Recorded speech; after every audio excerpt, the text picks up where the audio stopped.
तो बाकी के क्वेश्चन अब हल कर रहे हैं। देखिए क्वेश्चन नंबर 15 में जो लिखा गया है, देखिए क्या है। कहा है कि 14 सेंटीमीटर त्रिज्या के वृत्त वृत्त का चाप उसके केंद्र पर 30 अंश का कोण अंतरित करता है, तो संगत त्रिज्यखंड का क्षेत्रफल होगा।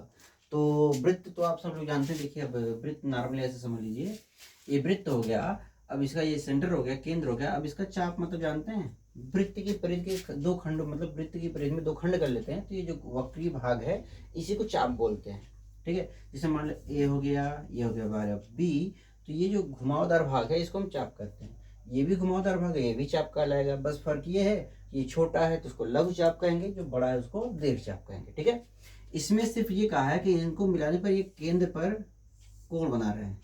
केंद्र यहाँ पे मान लेते हैं ओ, कोण कितने अंश का बन रहा है, 30 अंश का। यहाँ कोण कितने अंश का बन रहा है, 30 अंश का बन रहा है। तो अगर 30 अंश का बन रहा है तो हमें सिर्फ कहा क्वेश्चन में त्रिज्यखंड का क्षेत्रफल, मतलब ये जो भाग है इसी भाग का हमें क्षेत्रफल ज्ञात करना है। ठीक है, तो मतलब दोनों त्रिज्याओं और इस जो चाप है इसके बीच के भाग का हमें क्षेत्रफल ज्ञात करना है। तो त्रिज्यखंड का क्षेत्रफल हम लोग जानते हैं, फार्मूला क्या होता है, त्रिज्यखंड का क्षेत्रफल बराबर होता है पाई आर स्क्वायर थीटा बटे 360। अब इसमें आप देखिए ध्यान से, यहाँ पे त्रिज्या पहले से दिया है 14 सेंटीमीटर और कोण कितना बना रहा है, 30 अंश का। तो त्रिज्या यानी कि त्रिज्या आर का मान दिया हमारा, देखिए आर का मान कितना दिया है, 14। और पाई का मान जब नहीं दिया रहता तो पाई का मान हम लोग कितना लेते हैं, पाई बराबर लेते हैं 22/7। जब तक पाई का मान नहीं दिया रहेगा तो हम हमेशा पाई का मान 22/7 ही ले रखेंगे। ठीक है ना, तो चलिए हल करते हैं। पाई का मान रखेंगे 22/7। आर का मान कितना दिया है, 14। तो यहाँ आर की घात 2 यानी 14 का गुणा 2 बार, 14 गुणे 14। अब यहाँ थीटा है तो थीटा का मान कितना दिया है, देखो कोण कितना बन रहा है, यहाँ पे देखिए कोण कितना बन रहा है, 30। तो 30 अंश का कोण बन रहा है, हम यहाँ 30 लिख दिए। और बटे में कितना हो जाएगा, 360। अब इसी को काट पीट छाट पाट करके छोटा कर लेते हैं बस। देखिए बटे में 3 लाना भी, हमको दशमलव में भी नहीं लाना मान। तो 30 से हम काट देंगे इसको, 0 0 कट जाएगा, 3 यानी कि 100, ये 12 आ जाएगा। 30 बराबर में 360 हो जाएगा। और यहाँ 7 के साथ 7 दूनी 14 हो गया। ठीक है, अब जो बच रहा है एक स्टेप और लिख दे रहे हैं, 22 गुणे यहाँ ऊपर 2 फिर गुणे 1, 14 बचा, नीचे क्या बच गया, सिर्फ 12। तो 12 को हम देखिए ध्यान से काट सकते हैं, इसको 2 से काट दिया, यहाँ 6 आ गया, फिर 2 से काट दिया, यहाँ 7 हो गया, और यहाँ पर हमारा 3। ये 12 ऊपर वाले के लिए है। अब देखिए यहाँ 22 हुआ ऊपर, फिर गुणे कितना हो गया हमारा, देखिए 7, और नीचे में कितना बच गया, सिर्फ 3, और कहीं कुछ बचा नहीं है। तो 22 सत्ते कितना तुम्हारा 154 और बटे 3। लेकिन हम ज्ञात कर रहे हैं क्षेत्रफल, तो क्षेत्रफल हमेशा वर्ग में आता है। जो मात्रक आपका दिया है, जैसे यहाँ सेंटीमीटर दिया है तो मात्रक में क्या होगा हमारा, सेंटीमीटर स्क्वायर होगा। अब कौन सा ऑप्शन सही है उसको देख लेते हैं, सी ऑप्शन सही है। ठीक है, 154/3 सेंटीमीटर स्क्वायर। ठीक है ना, चलिए वो मिल गया हमको। क्वेश्चन नंबर 16, ये तो डायरेक्टली आप लोग देख सकते हैं। यहाँ देखिए, एक जोकर की टोपी का आकार कैसा होता है, आप लोग देखे होंगे जोकर जो रहते हैं तो उनकी जो टोपी होती है ऐसे रहती है, ऐसे कर घुमावदार रहती है। ठीक है ना, तो इसी के नीचे जोकर अपना मतलब जो भी रहता है वो आँखें वखें बना करके, ठीक है, ये ऐसे मुंह रहता है इनका, जो भी रहता है। तो हमें सिर्फ टोपी देखनी है। टोपी देखिए ध्यान से, एक शंख के रूप का है। टोपी क्या होता है, शंख के रूप का, तो इसमें कुछ अलग चीज़ें नहीं है। शंख को आप सब लोग जानते हैं, शंख के रूप में जैसे बर्थडे की टोपी हो गई, ये हो गया। आइसक्रीम की कोन जो होती है, आइसक्रीम जिसमें हम लोग खाते हैं वो भी शंख के रूप का होता है। और बहुत सारी चीज़ें होती है, जैसे हम लोग जिन जो भी चीज़ें शंख के रूप में हो, ठीक है ना, तो ये चीज़ हो गया हमारा शंख के रूप। तो इसमें ऑप्शन क्या है हमारा, देखिए जोकर की टोपी कैसी होती है, शंख आकार होती है। ठीक है ना, अगला जो क्वेश्चन दिया है 17वां, इसमें दिया है कि कल्पित माध्य विधि और पग विचलन विधि का सरल रूप है। तो इसका डायरेक्टली आप जानते हैं अप्रत्यक्ष विधि नहीं है, ये प्रत्यक्ष विधि, ये आपका सही ऑप्शन है प्रत्यक्ष विधि। और संयुक्त विधि, सरल विधि, ये तो सब सही है, अलग है, लेकिन इसमें इन दोनों का सरल विधि यही है, प्रत्यक्ष विधि, जो हम लोग इसमें हल करते हैं। ठीक है ना, तो अगला जो क्वेश्चन दिया गया है, देखिए ये दिया गया अगला क्वेश्चन, इसको मिटा के फिर बता रहे हैं।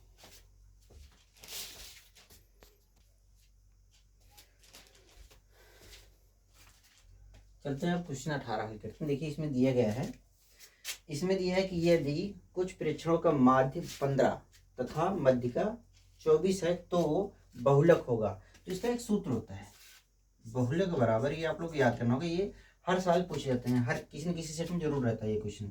बहुलक बराबर 3 माध्यक ऋण 2 माध्य। ठीक है ना, ये फार्मूला आपको याद रखना है। हमने यहाँ लिखकर गलत कर दिया, इसको हमें यहाँ लिखना चाहिए। बहुलक बराबर 3 माध्यक ऋण 2 माध्य। इसको याद करने का आसान तरीका भी देखिए, यहाँ ध्यान से, ये अगर आधा धा को हम हटा दें, इसमें 2 अक्षर इसलिए 2 घटाया गया। यहाँ पे 3 है, मा या का, धा को अगर हटा दे 3 अक्षर इसमें, तो 3 लिखा गया इसके साथ, यहाँ 2 है तो ये घटा गया। अब जानते रहे बड़े वाले में छोटा घटाएंगे, ठीक है ना, क्योंकि नहीं तो माइनस मान हो जाए, बहुलक माइनस नहीं आता है, मान प्लस में ही रहता है। इसको आप लोग जिस तरह से आप याद कर पाए याद कर लीजिएगा। हम इसको सॉल्व करते हैं। इसमें दिया है कि यदि कुछ परीक्षणों का माध्य 15 और मध्य का 24 है, तो इसी में हम लोग मान रख करके हल करते हैं।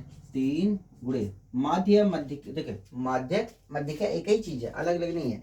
माध्यक मध्य का एक ही चीज है, इसमें देखो 3 अक्षर है, माध्य का,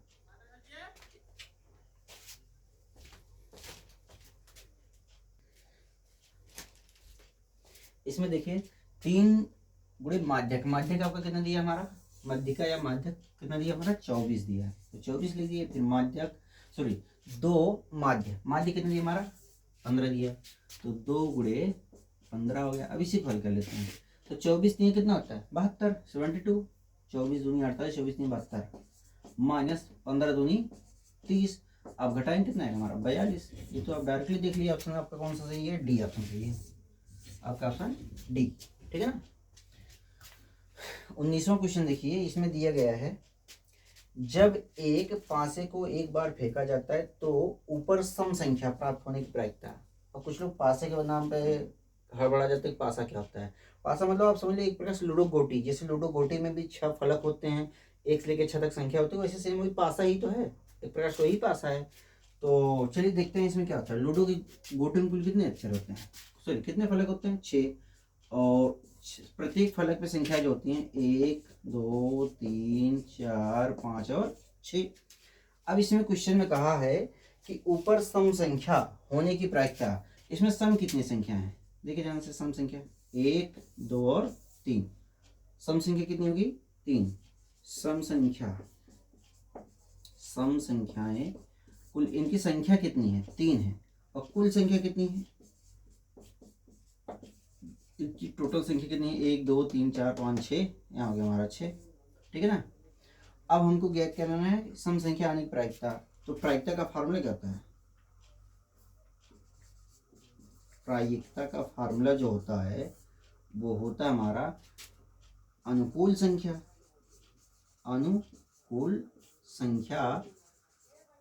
और नीचे क्या होगा हमारा कुल संख्या, टोटल नंबर, कुल संख्या।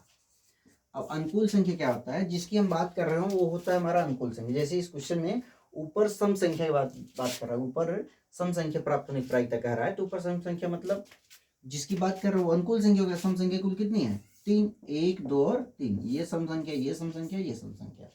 और कुल संख्या टोटल इनकी संख्या कितनी है 1 2 3 4 5 6, तो यहाँ कुल संख्या नीचे हो गया, कुल संख्या कितनी थी 6, यहाँ हो जाएगा हमारा 3 अनुकूल संख्या, कुल संख्या हो गया 6। इसको काटेंगे तो कितना है 3 के 3, 3 दूनी 6, 1/2। कौन सा ऑप्शन सही है आपका, बी ऑप्शन सही है। ठीक है, चलिए अब अगला जो क्वेश्चन दिया गया है उसको देखते हैं। अच्छी प्रकार से फेंटी हुई ताश के 52 पत्ते, आप लोग ताश जानते हैं, कार्ड जो खेला जाता है इसकी बात हो रही है कि अच्छी प्रकार से फेंटी हुई ताश के 52 पत्तों में से एक पत्ते को यादृच्छा निकालने पर पत्ते के रानी होने की प्रायिकता होगी।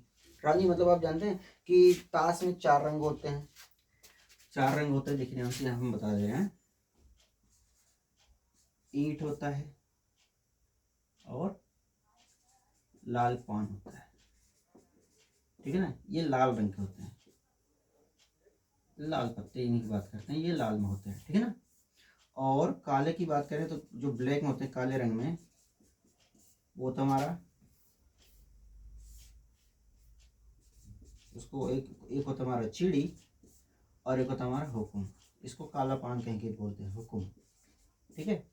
टोटल सब में इसमें भी 13 पत्ती होती है, टोटल 13, इसमें भी 13 पत्ती, इसमें भी 13 पत्ती होती है, और इसमें भी 13 पत्ती होती है। और सब में देखिए ध्यान से, सब में चारों में बराबर बराबर से देखिए ध्यान से, इक्का होता है, इसमें भी इक्का, इसमें भी इक्का, इसमें भी किंग यानी बादशाह, इसमें भी बादशाह होते हैं।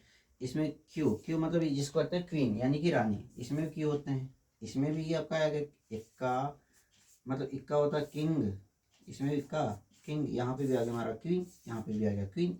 तो देखिए इसकी क्वीन की बात हो रही है, तो ईंट में भी एक क्वीन, पान में भी एक क्वीन, और चिड़ी में भी एक क्वीन, हुकुम में भी एक क्वीन। तो कुल कितने क्वीन हो गए? 1 2 3 और 4, 4 क्वीन हो गए। और टोटल संख्या दिया गया आपका, देखिए ध्यान से यहाँ 52। तो प्रायिकता का भी अभी फार्मूला चल ही रहा है और प्रायिकता क्वेश्चन दिया है। तो इसमें जिसकी बात करेगा वो अनुकूल संख्या मानता है, और टोटल संख्या जो होता है वो जो जिसकी टोटल उनकी संख्या जितनी होती है उसको नीचे रखते हैं। तो अनुकूल संख्या देखिए ध्यान से कितना है, क्वीन की बात कर रहा है यानी रानी की।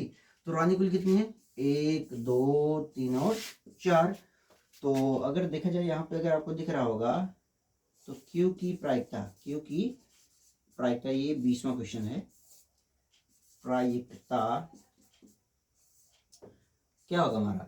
अनुकूल संख्या यानी टोटल संख्या क्वीन की कितनी? 1 2 3 और 4, तो 4 हो गया। ऊपर टोटल संख्या इनकी कितनी दी गई आपका? 52 यानी कि 52, ये हो गया हमारा 52। अब इनको हम डिवाइड करते हैं, 4 के 4, 13 चौके 52 यानी 1/13। कौन सा ऑप्शन सही है? बी ऑप्शन सही है। तो मेरे ख्याल से विकल्पी क्वेश्चन खत्म होने के बाद अब बाकी क्वेश्चन दूसरे वीडियो में बना दे रहे हैं, ठीक है, ताकि वो अलग से सेपरेट वीडियो बन जाए। ठीक है, तो आज के लिए इतना ही। हाँ, और वीडियो अगर यूजफुल लगे तो लाइक कर दीजिए, ठीक है ना।